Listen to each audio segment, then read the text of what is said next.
Hey, it's Dave from Bullpen Cycles. And, oh, wait. Some folks say I need to be more cheerful. Let me try again. Hi, it's Dave from Bullpen Cycles, and this is a BMW. Well, there goes any cheerfulness.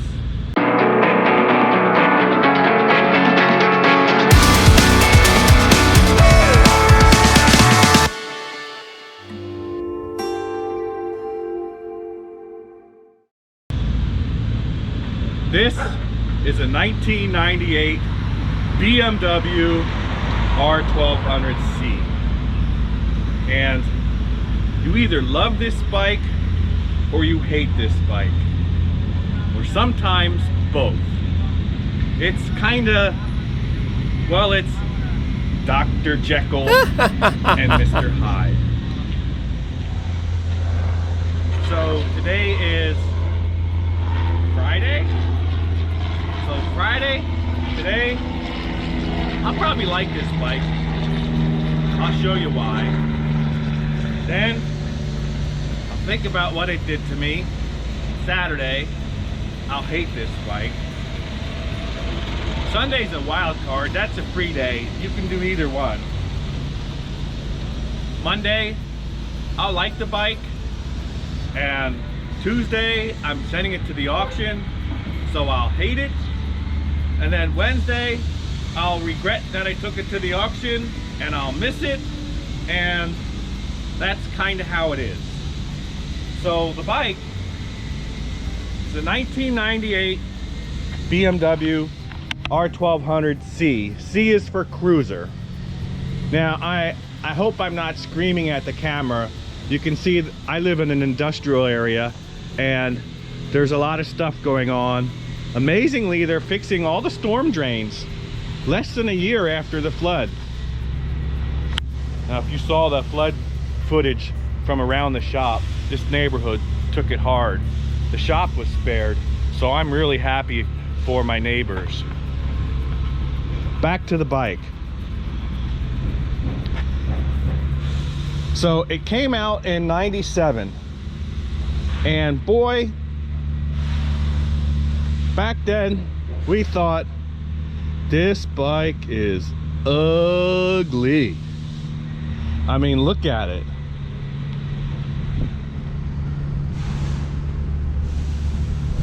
Ugly.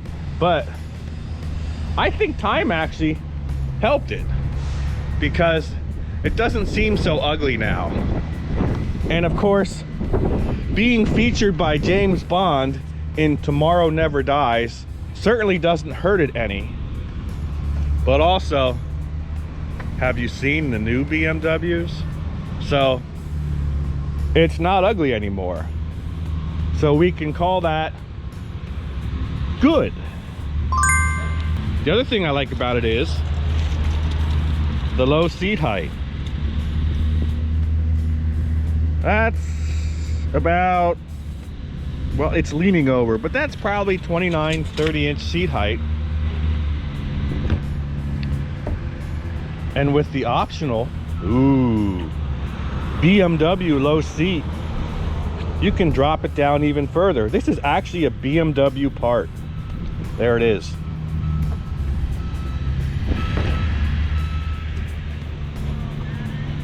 So look at this. Low and factory 8s. That's pretty cool. Funky.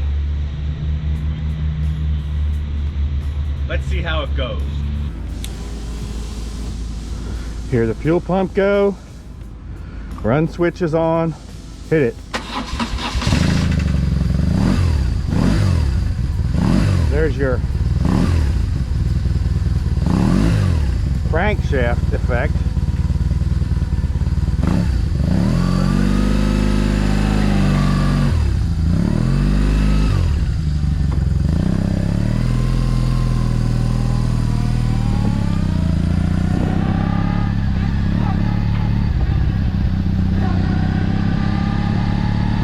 Take it easy through the work zone.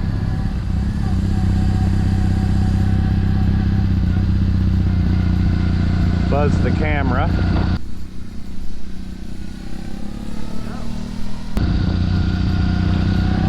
Let's go. First,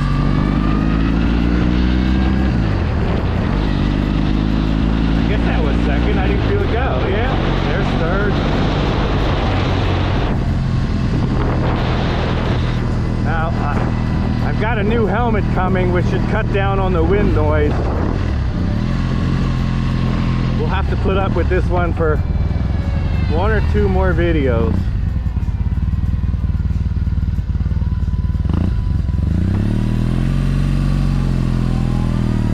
Alright.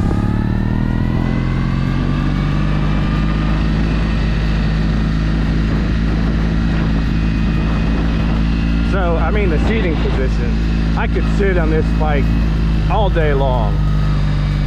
I could travel across the country on this. It's even got bags.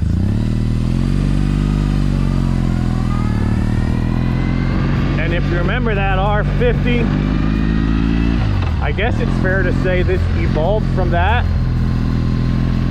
But oh my gosh, it's 5 times more bike.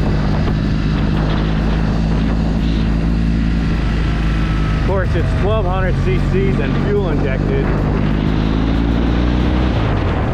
I guess I better go easy yet. I'm still in the suburban neighborhood.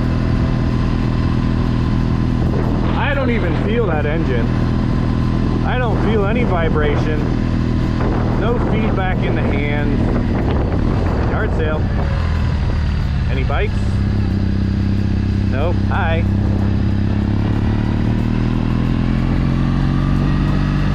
Here's the garbage man. It's a busy Friday.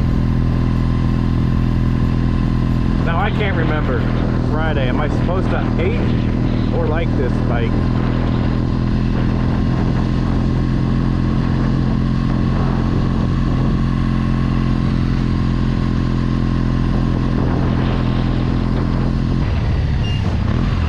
I would think it should have a tack, but that's easy to add on.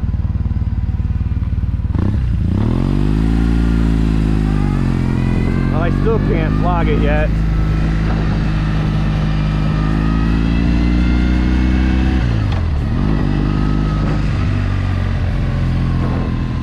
So,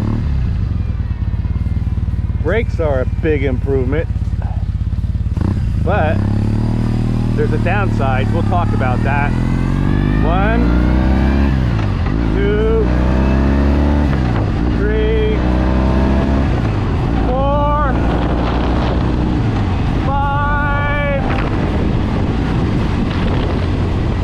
Just 5. But that's plenty.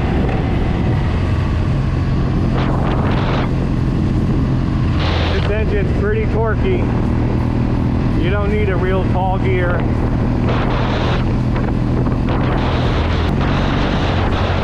I'm liking it. Maybe I should keep it. See, I didn't even drop down. I just keep going.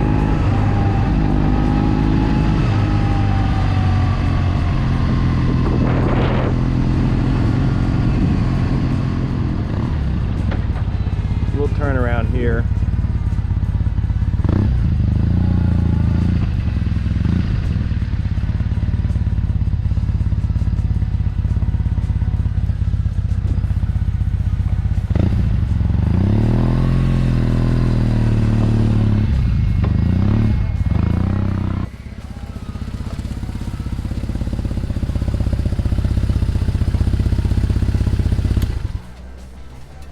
So you think today? I like the bike. Why wouldn't you? They're actually not very expensive. You can buy a bike like this. Wholesale is like $200 to $2,500. Retail is like $3,500. Oh, and you see how it's leaning? I wouldn't park it like that. That's the side stand. It leans very far to the right. And if you park it for a long period of time, I don't even know my right and left. Look at that. It leans very far to the left. And if you park it for a long time, the left cylinder head will fill with oil and it'll smoke when you start it. So when I park it for a long time, I straighten it up. So you think, what's not to like? Cheap, runs good, cool factor, James Bond. I mean, you think super. But let's look at the total experience. Here's my file. Ooh.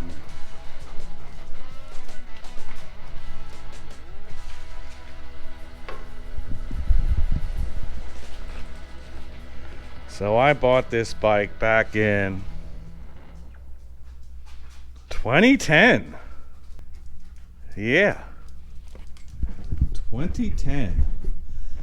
I paid $3,600 for it. And I thought that was a good buy. Let's see. 2010. No, it's only 12 years old. Anyway, it's 25 years old now. I put fork tubes on it. $663 for a set of fork tubes. Now let's go look at those. In fact, I'm going to take this out there.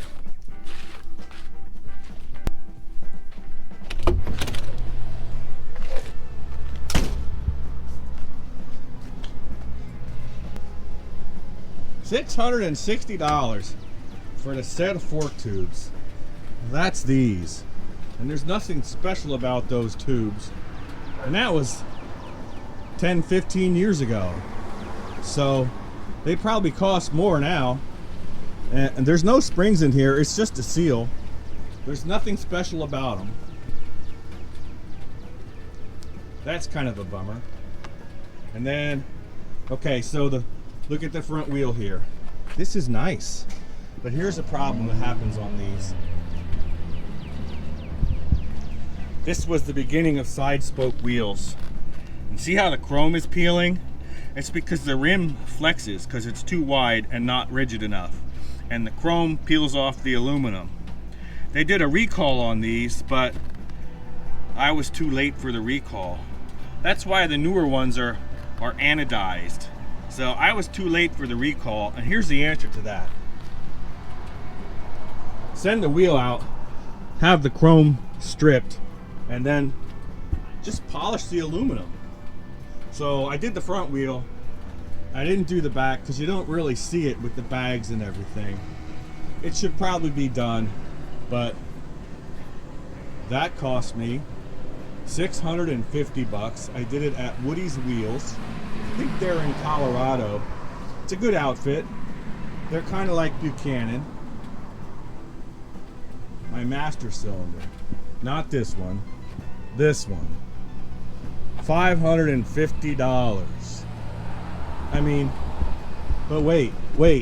There's more. These Brembos. Now, that's actually a common Brembo for BMW. That's on their K models and everything. I had to rebuild them. The rubber seals, just the seals, $155. I mean, are you kidding me? You can't order them from Brembo because these are special Brembos. They're the Neiman Marcus edition, you know, because you have to get them from Neiman Marcus or maybe the Sharper Image. Other than that, they should be identical. I'm sure the half a millimeter difference in size doesn't make the stopping power any better. Now I replaced the brake line. I should have probably done the whole set. The brake line discontinued from BMW. That's okay, you can get them aftermarket. So, I did some batteries. They're under the tank. That's not a big deal. That's not the bike's fault. I've done a number of batteries. They're very easy to change. You do have to take the tank off. The older models do not have a quick disconnect, so you have to drain the tank. The newer models have a quick disconnect. And what else about the newer models? Well, the newer models have a different brake setup. Still expensive as heck, probably more expensive, but they're linked. And I don't like linked brakes. I don't like hitting my back brake and having the front take a dive. I think that's corny. So I prefer the older models. They're a little less complicated, but still, so think of it. You buy one of these cheap, 2,500 bucks at auction. I don't even know if I'll get $2,000 out of it, but whatever. And look, you'll have double that in it just on basic maintenance. So I'm in this bike for almost $6,000. No, I think I'm done with postmodern BMWs. Maybe Airheads in the GS series, they're fine. The older Airheads are fine, they're just kind of dull. But these newer ones, ask me tomorrow though. Tomorrow might be the day that I like it. Don't know.